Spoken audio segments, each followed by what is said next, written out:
Our next delegate is Marilena Sarantakou. I hope I haven't slaughtered her name. She will be talking about her experience with activism within the LGBTQ plus community and in regards to feminism. I'm so glad to welcome her to the stage and to hear from her now. Thank you so much. Hello, everyone. My name is Marilena, and as you could probably tell, I'm here to give you my own story and experience when it comes to these two really important minority groups, such as women and LGBTQ+. So, ever since I was a little girl, I learned that I had to live in fear. I had to always be careful of my surroundings, never listen to music outside with both my headphones in, dress modestly, be polite to anyone who seemed dangerous to me, and a bunch of other rules. Unfortunately, that is the harsh reality for millions of women around the globe, and it is called sexual harassment. Whether it's about being catcalled, being followed, being touched by someone unconsensually, you name it, sexual harassment has crept through women's minds and terrifying them all along. All 97% of them, because 97% of women have been sexually harassed at least once throughout their lifetime. And considering actually that the ages vary from 12 to 22, being harassed once in such a young age is one time too many. And the sad thing is that people aren't open to talking about harassment. They always refer to blaming the victims and end the conversation there without even listening or respecting their trauma. And blaming the victim is actually a common phenomenon when it comes to rape culture as well. She was asking for it. What was she wearing? These are the common conclusions that most people reach once they hear about something like this. And those are actually the conclusions that police officers reach more often than not, completely ignoring the reports, not investigating the cases, and consequently leaving rape victims live with their trauma and with the fear that their rapist walks free. These are just a couple of the problems that women face nowadays, and I'm going to take you somewhere else. Let's talk career. When women are faced with a career choice, they're also faced with gender norms. They have to fall under the category of the feminine professions by becoming nurses or teachers. And while there's nothing wrong with these professions, the problem still exists. Becoming lawyers, doctors, engineers, politicians seem otherworldly professions for women, so they are often discouraged from pursuing them.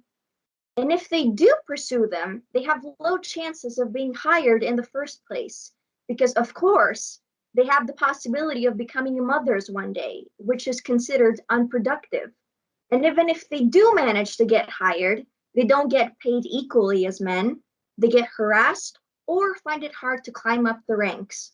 And I haven't even mentioned how these obstacles are even bigger and more challenging when it comes to women of color who not only face sexism in their jobs if they don't get discriminated against while applying for one, but also racism altogether. And that's where the lack of representation of female leadership come in. Because from the CEOs of the world, only 29% of them are women. From the world leaders, only 21% of them are women. And from the representatives in parliaments, only 25% of them are women. Another issue that still stands about women, periods. Periods have yet to be normalized, even if they're literally the most natural thing to happen to a woman. Periods remain a taboo topic, as many people feel disgusted by them. Well, yeah, admittedly, it's not the most pleasant thing in the world, but they are a natural process that happens, whether we like it or not. And trust me, it's not our favorite thing, and it's definitely not easy. Because along with bleeding for a week straight every month for 30 to 40 years of our lives, we also have cramps, which, by the way, have been deemed just as painful as a heart attack. We also have bloating, mood swings, and a bunch of other symptoms. And to think that many other young girls around the world don't even have the chance to access period products or even painkillers to deal with those symptoms. But those problems are only directed towards men, right? Or towards women, right? What about men? Someone may ask. Men, even if they are a bit more privileged in terms of gender, suffer also from the patriarchy as well. Who do you think made men scared of wearing makeup, of painting their nails, of wearing dresses, because they're all considered feminine things? What do you think set the standard for men to be ashamed to express their emotions and embrace being vulnerable, with the result of elevating depression and suicide rates? Yes, men are victims of harassment and rape. Yes, they have to go through challenges. No one has ever said the opposite. But the point that I'm trying to make is that these men suffer from men and a system made by men. Another category that suffers from the patriarchy is, of course, the LGBTQ plus community, because, of course, it doesn't conform to the gender requirements of a male-dominated society. And boy, where should I start? Shall I begin with a homophobia, which invalidates homosexuality because obviously you haven't been with the right man or woman yet? Shall I start with biphobia, which preaches that bisexuality isn't a valid sexuality because bi people are just indecisive between being gay or straight? Or shall I talk about transphobia, which is expressed by dead naming trans people, disrespecting their pronouns, and making their biological sex everyone's business? Especially when it comes to the trans community, actually, the negative outlook of the world is extremely challenging. From the lack of access to healthcare, such as access to their medical transition or mental health services, and barriers to education, such as the lack of awareness about what gender identity even is, to violence, such as harassment and brutal murders, the trans community has a heavy burden to bear.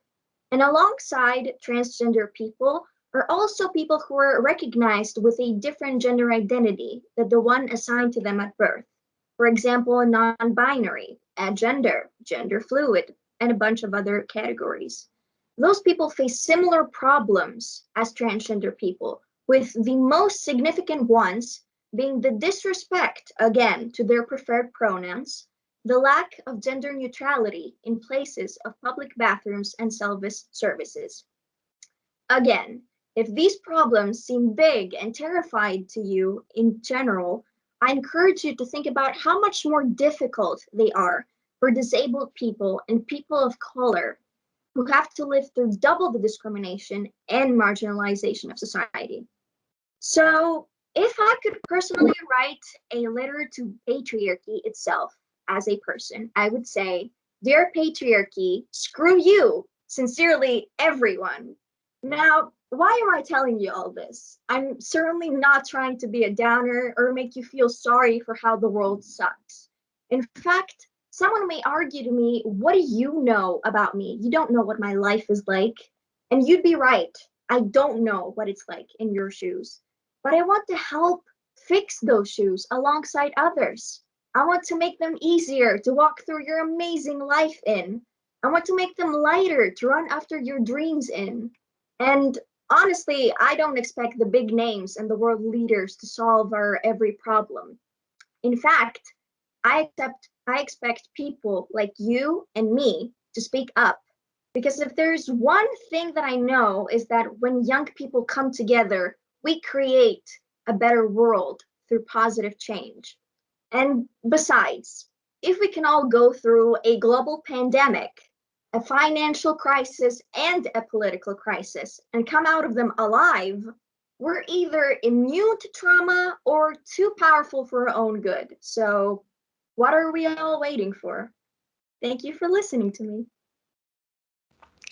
Marilena, thank you so much. How beautiful. I'm a sustainable development goal advocate. You guys all know that from my talk. Gender equality is one of the SDGs, but I often say by empowering women and girls, by empowering gender equality, we can draw down our global warming by 75%. It's one of the biggest impacts we can have to get gender equality and impact our climate and environment, our ecology of life. Thank you so much for your great words.